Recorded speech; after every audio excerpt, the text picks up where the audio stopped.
Assalamualaikum warahmatullahi wabarakatuh. Warga bumi dimanapun kalian berada, gimana kabarnya? Angsuran aman? Balik lagi bersama Alur Cerita Film Bagong John. Pada video kali ini kita akan sedikit mundur ke salah satu film yang rilis tahun 2018, dimana film ini menceritakan tentang perjalanan sebuah robot berwarna kuning untuk pertama kalinya menginjakkan kaki di planet bernama Bumi. Lebih tepatnya sebelum para Autobot di era Transformer datang untuk menyusul dirinya. Ya, tak lain dia adalah Bumblebee. Akan tetapi di awal film ini dia masih bernama B127, sebuah nama yang ia kenakan jauh sebelum dia menginjakkan kaki di bumi. Oke, daripada kalian penasaran seperti apa proses perubahan nama tersebut dan seperti apa ketegangan film ini, seperti biasa ambil posisi ternyaman, basahi tenggorokan, sejenak lupakan angsuran, dan inilah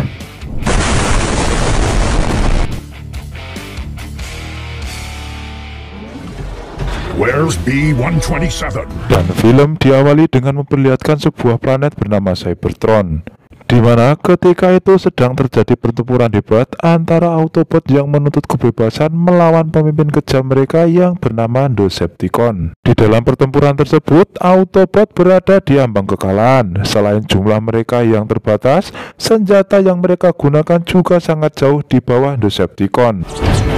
Sorry I'm late. Optimus. Get to the tower! Maka dari itu, Optimus Prime selaku pemimpin komando mengisyaratkan agar mereka semua menyebar di seluruh galaksi untuk berlindung dari kekejaman pasukan Decepticon. I'll buy you some time. Saat semua Autobot telah masuk ke tabung peluncur, ada salah satu robot bernama B127 yang ditemui oleh Optimus Prime. Dia memerintahkan agar robot B127 pergi seorang diri ke planet bernama Bumi dan meminta dirinya agar berlindung di planet tersebut. Sampai tiba waktu, seluruh Autobot akan berkumpul di sana. Sedangkan pasukan Decepticon yang melihat hal tersebut tentu saja tidak membiarkan mereka begitu saja dengan menyerang landasan pacu tersebut. Akan tetapi seluruh Autobot telah meluncur dari sana terlebih dahulu.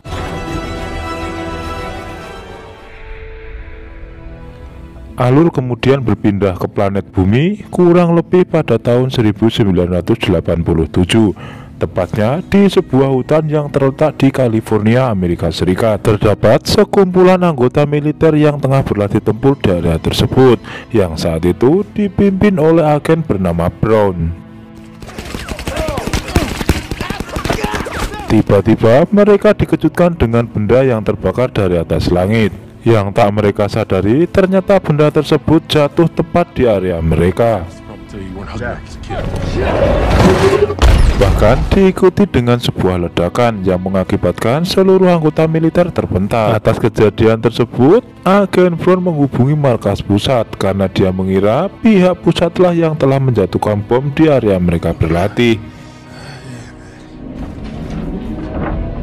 Sesaat setelah terjadi ledakan, muncul sebuah robot berwarna kuning bermata biru, yang ternyata itu adalah robot B127 yang tiba di bumi. Karena mungkin terlalu asing dengan manusia, akhirnya B127 langsung melarikan diri ke dalam hutan. Karena merasa ada yang aneh, kemudian agen Brown memerintahkan semua pasukan untuk mengejar robot tersebut. Sialnya, ketika robot B127 hendak masuk ke dalam sebuah tambang, dia ditabrak oleh pasukan agen Brown yang membuat sistem kendali dalam tubuhnya mengalami kerusakan. Akan tetapi, dia tetap berusaha untuk memberikan pengertian kepada agen Brown dan juga pasukannya bahwa dirinya tak bermaksud melukai manusia. Akan tetapi agen Brown tidak mempercayai robot tersebut, dan tiba-tiba dari kejauhan muncul sebuah pesawat yang menghujani mereka sebuah tembakan dahsyat. Dan ternyata itu adalah salah satu pasukan Decepticon yang bernama Blitzwing. Kemudian terjadilah pertempuran sengit di antara mereka. Meski ukuran robot B127 terlihat kecil, dia mampu mengimbangi kekuatan Blitzwing.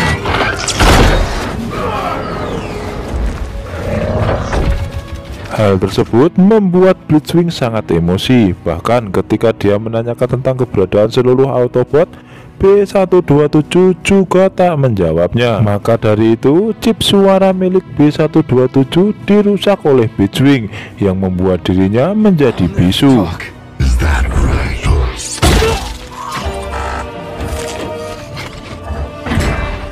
Akibat ulahnya tersebut, B127 meningkatkan serangan hingga membuat Blitzwing meledak hancur berkeping-keping.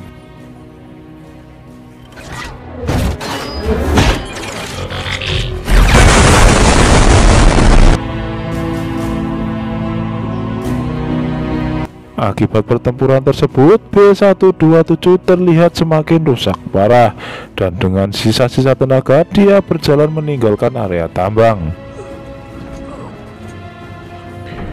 Hingga tiba di sebuah bibir pantai, robot B127 men-scan sebuah mobil VW kodok dari kejauhan. Kemudian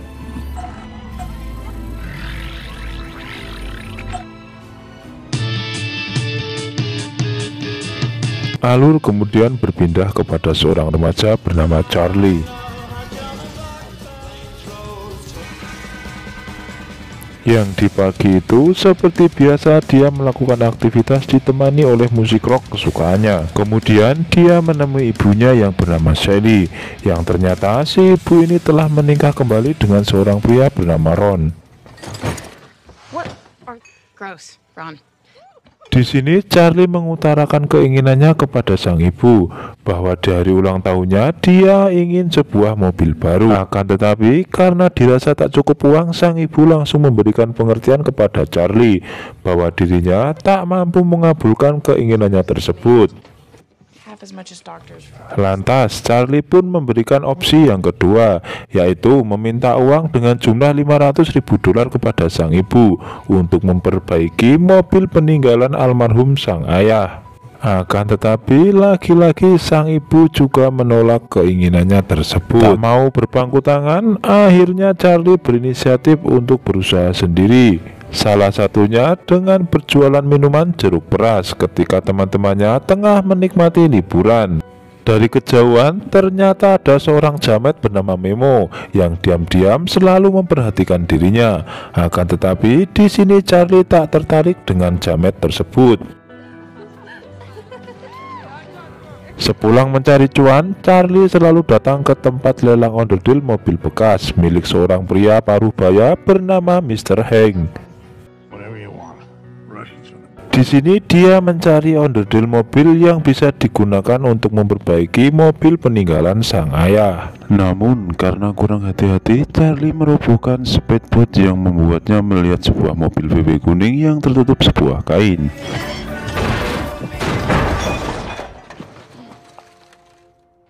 Karena penasaran, Charlie kemudian mendekati mobil tersebut dan membuka penutupnya. Terlihat mobil VW kuning tersebut sangat berdebu. Bahkan di kap mobil tersebut terdapat sebuah sarang tawon, dan ternyata itu adalah robot B127 yang sedang menyamar. Kemudian Charlie duduk di kursi kemudi mobil B127. Karena terkesima dengan interior mobil tersebut, Charlie mulai menghidupkannya. Namun tak ia sadari bahwa hal itu menghidupkan sinyal deteksi hingga keluar angkasa. Ternyata sinyal tersebut langsung diterima oleh dua Decepticon, yaitu Dropwit dan Shatter. Ketika itu mereka sedang menganiaya satu Autobot bernama The Clickjumper karena mereka enggan menyampaikan keberadaan Optimus Prime. Karena emosi, akhirnya Dropkick dan Shatter membelah robot tersebut dan berniat untuk menuju titik di mana robot B127 berada. Sedangkan di bumi, Charlie yang masih berada di dalam mobil VW mulai terganggu dengan ulah tawon yang masuk ke dalam mobil tersebut. Setelah sampai di rumah, Charlie mulai memperbaiki mobil warisan mendiang ayahnya. Namun tiap kali Charlie mencoba untuk memperbaiki mobil tersebut, dia selalu gagal. Bahkan di hari itu adalah hari ulang tahunnya. Akan tetapi seluruh anggota keluarganya di hari itu malah asik menonton televisi. Hal itu membuat Charlie seakan tidak diperdulikan oleh mereka. Lantas Charlie langsung masuk ke kamarnya, dan saat itu ternyata ibunya memberikan sebuah hadiah helm dan sebuah buku dari ayah tirinya. Helmet. Dengan perasaan kecewa dan sedih, Charlie teringat dengan mobil VW kuning di garasi mobil rosok Mr. Hank. Dengan cepat, Charlie kembali menemui Mr. Hank dan mulai mengutarakan keinginannya untuk memiliki mobil VW tersebut. Bahkan dia rela untuk melakukan apapun demi mendapatkan mobil itu. Every day for a year. Yours, kid. Happy birthday. Thank you, thank you, thank you. Akan tetapi Mr. Hank tak membutuhkan apapun, sampai di titik di mana Charlie mengatakan bahwa di hari ini adalah hari ulang tahunnya, dan di hari ulang tahunnya tersebut dia sangat berkeinginan memiliki sebuah mobil. Dan ketika itu Mr. Hank yang luluh membiarkan Charlie memiliki mobil VW B127 itu gratis. Meski sempat kesusahan menyalakan mobil tersebut, akhirnya mobil itu bisa ia hidupkan.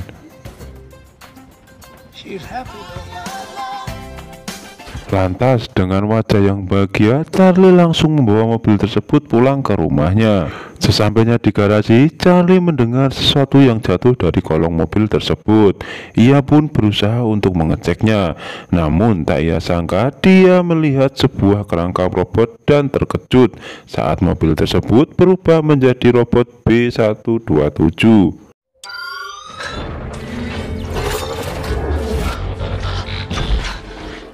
Karena takut dan sama-sama kaget, Charlie mencoba memberanikan diri untuk mendekat dan menyentuh robot B127 tersebut, dan ternyata dia menunjukkan reaksi yang tidak berbahaya.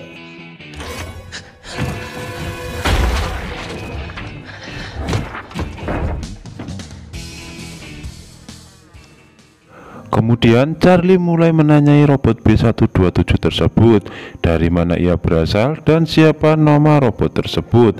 Akan tetapi robot B127 hanya terdiam seperti kebingungan karena chip dan sumber suara yang ia miliki telah dirusak oleh pasukan Decepticon saat itu. Singkat cerita, Charlie berinisiatif untuk menamai robot tersebut karena bentuknya yang unik serta warna kuning dan suara yang ditimbulkan seperti tawon. Dia memanggil robot tersebut dengan nama Bumblebee, yang ternyata robot B127 juga sangat menyukai nama itu. Can you don't have a name? You sound like a little bumblebee. Bumblebee. It's your outfit too.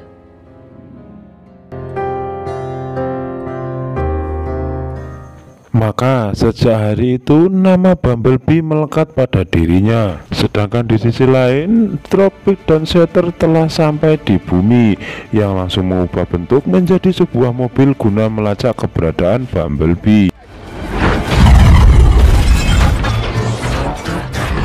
Ternyata kedatangan mereka dideteksi oleh radar dari Sektor 7. Kemudian agen Brown langsung memerintahkan anak buahnya memastikan letak dua benda misterius tersebut.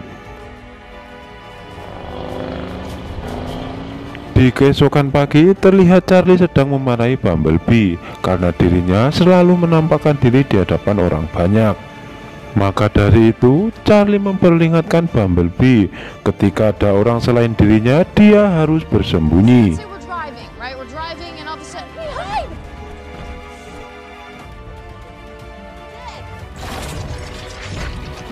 Akhirnya Dropkick dan Shatter ditemukan oleh pasukan agen Brown.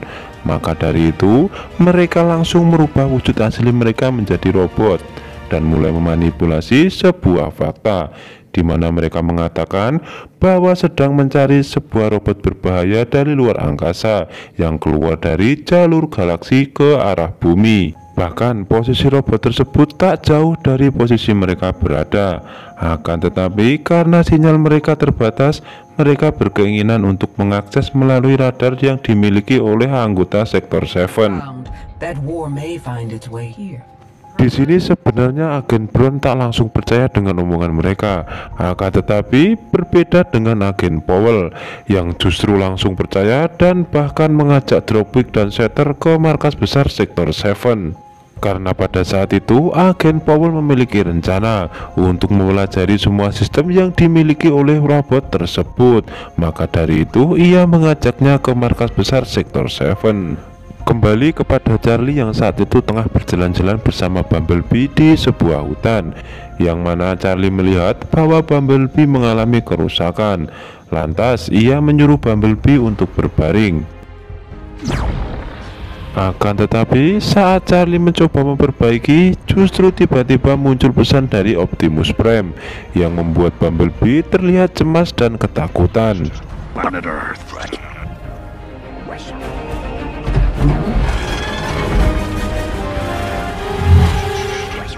Charlie yang menyadari hal tersebut meyakini bahwa Bumblebee sebenarnya sengaja dikirim ke bumi untuk bersembunyi dari sesuatu yang sangat berbahaya. Ketika itu sebenarnya Bumblebee ingin mengatakan hal yang sebenarnya kepada Charlie, akan tetapi saat ini dia tidak bisa berbicara.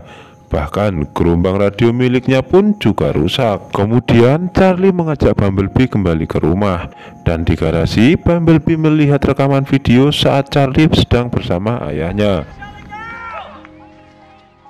Namun seketika itu Charlie menyuruh Bumblebee mematikan rekaman video tersebut, karena hal itu membuat Charlie kembali teriak dengan mendiang ayahnya. Tak lama kemudian Charlie mengganti radio milik Bumblebee dari mobil warisan mendiang sang ayah, dan ternyata radio tersebut berfungsi dengan baik di mesin mobil Bumblebee. It's brand new.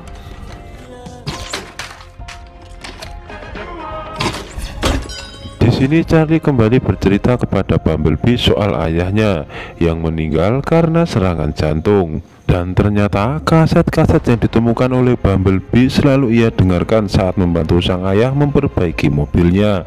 Namun sampai detik ini Charlie tak kunjung bisa memperbaiki mobil peninggalan ayahnya. Dan mungkin jika dia bisa memperbaiki, sang ayah akan tersenyum lebar di sana sembari memeluk Bumblebee.